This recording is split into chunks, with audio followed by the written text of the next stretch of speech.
परम ब्रह्मा पीड कुवलय दलोत्फुल्ल नयनो निवासी नीलाद्रौ निहित चरणोऽनंत शिरसि रसानंदो राधा सरसवपुरालिंगन सुखो जगन्नाथ स्वामी नयन पथगामी भवतु मे जगन्नाथ स्वामी नयन पथगामी भवतु मे।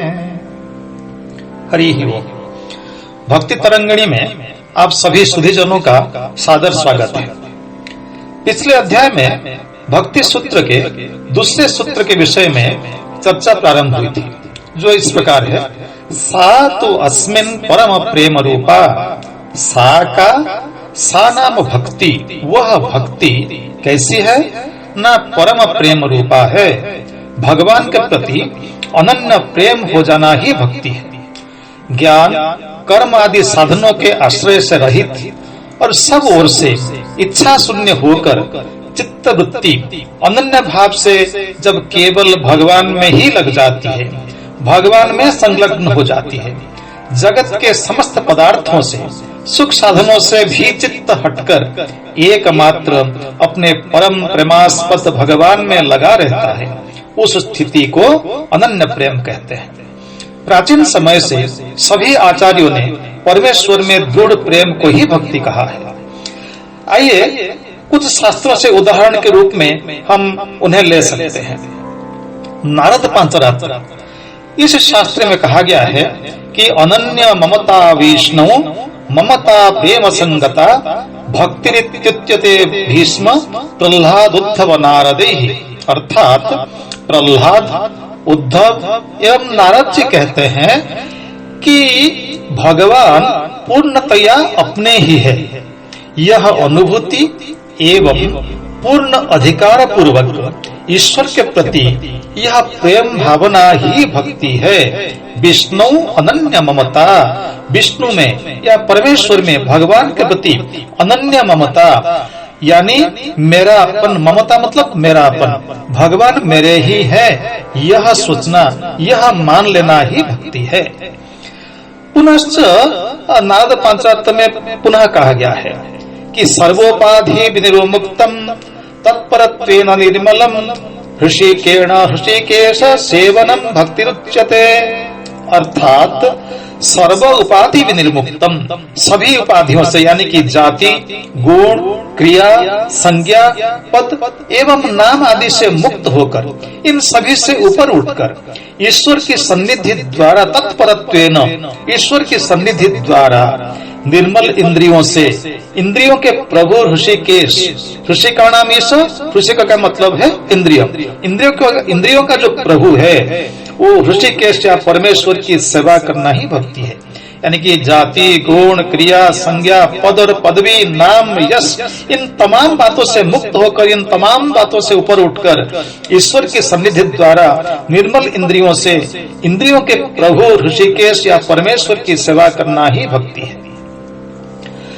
गोपाल पूर्वतापनी उपनिषद में कहा गया है भक्तिरस्य भजनम एतत् इहामुत्र उपाधि नैराश्येन अमुस्मिन् मनः कल्पनम।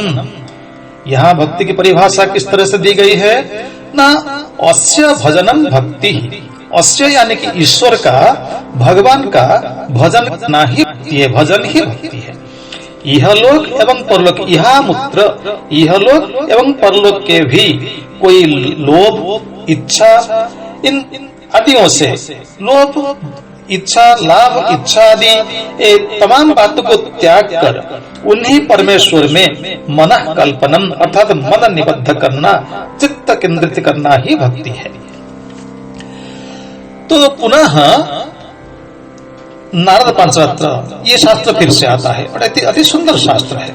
इसमें फिर क्या कहा गया है ना, मनोगति रविच्छिन्ना हरो प्रेम परिप्लुता अभिसंधि विनिर्मुक्ता भक्ति विष्णु वशंकरी। अर्थात प्रेम से परिप्लुत या व्याकुलित या पूर्णतया द्रवित मन की गति, मनोगति अभिचन्ना हरऊ प्रेम परिप्लुता, हरऊ प्रेम परिप्लुता मनोगति ही अभिचिन्ना, अर्थात प्रेम से परिप्लुत या व्याकुलित या पूर्णतया द्रवित मन की गति जब भगवान के प्रति अविच्छिन्न रूप से सभी इच्छा, लोभ, मोहादि से मुक्त होकर जाती है, उसे भक्ति कहते हैं। और उसी से ही परमेश्वर परम तुष्ट होते हैं, संतुष्ट होते हैं। द्रविडोपनिषद सार संगति ये के पुस्तक है। इस पुस्तक के अनुसार या प्रीति अस्ति विषये स्वविवेक भाजा सैवाच्युते भवति भक्ति पदाभिधेया, भक्तिस्तु कामैव तत्कमनीय रूपे, तस्मात् मुने रजनिका मुखवाक्य भंगी। क्या मतलब है ना, सांसारिक विषय भोग, लोभ, मोहादि में चित्त न लगाकर अच्युते यानी कि भगवान कृष्ण के प्रति जो प्रीति है, प्रेम है, उसी को भक्ति कही गई है। और वह प्रीति या भक्ति उस कमनीय कांति युक्त भगवान के प्रति लोभ की तरह होनी चाहिए। भक्त के मन में भगवान से प्रेम करने का लालच होना चाहिए, कामना होनी चाहिए। हमेशा मन ललचाना चाहिए कि मैं भगवान में भक्ति करूं। पुनः भक्ति रसामृत सिंधु में कहा गया है, अन्याभिलाषता शून्यम ज्ञान कर्माद्यनावृतम आनुकूल्येन कृष्णानुशीलना भक्तिरुत्तमा। भक्ति रसामृत सिंधु अति उत्तम ग्रंथ है।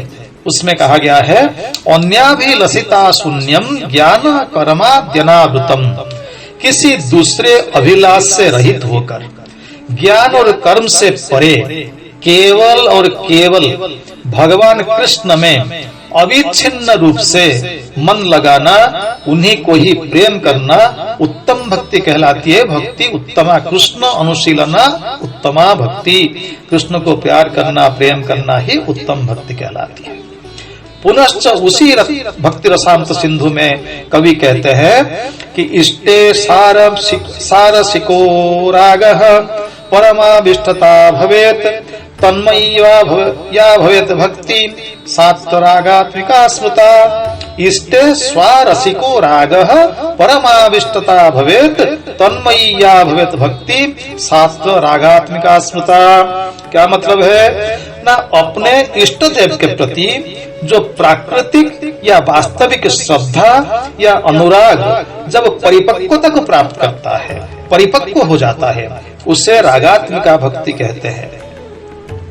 भक्ति रसायन ग्रंथ में कहा गया है कि उसे ही भक्ति कहते हैं कि द्रुतस्य भगवत धर्मात् धारावाहिकतां गता सर्वेशे मनसो वृत्ति ही भक्तिरित्यभिधीयते।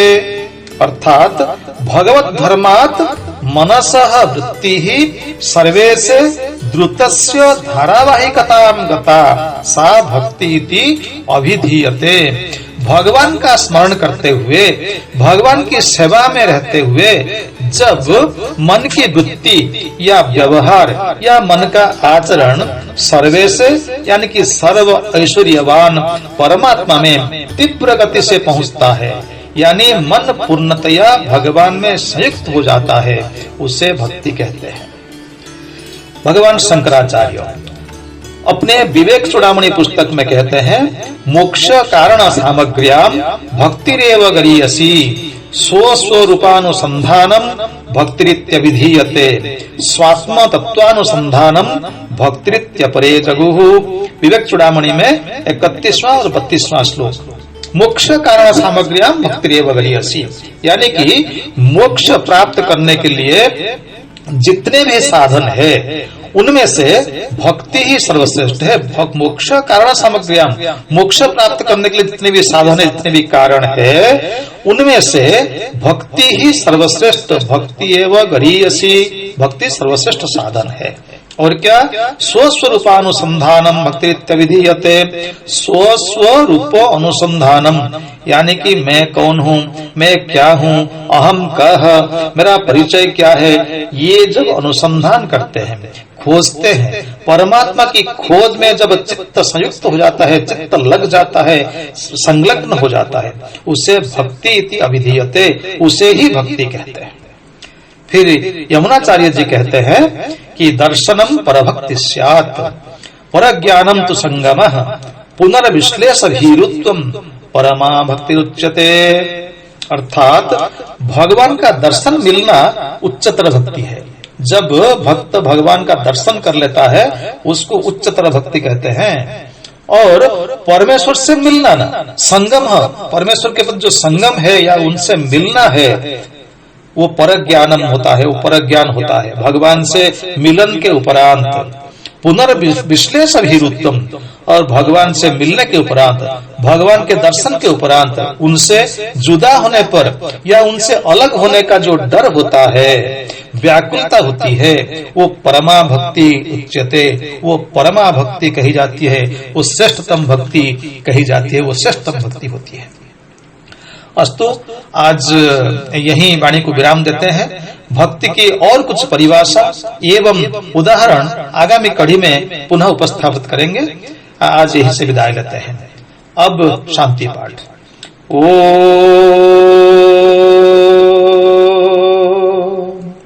असतो मा सत्कमय, तमसो मा ज्योतिर्गमय, मृत्योर्मा मृतं गमय। ओम शांति शांति शांति।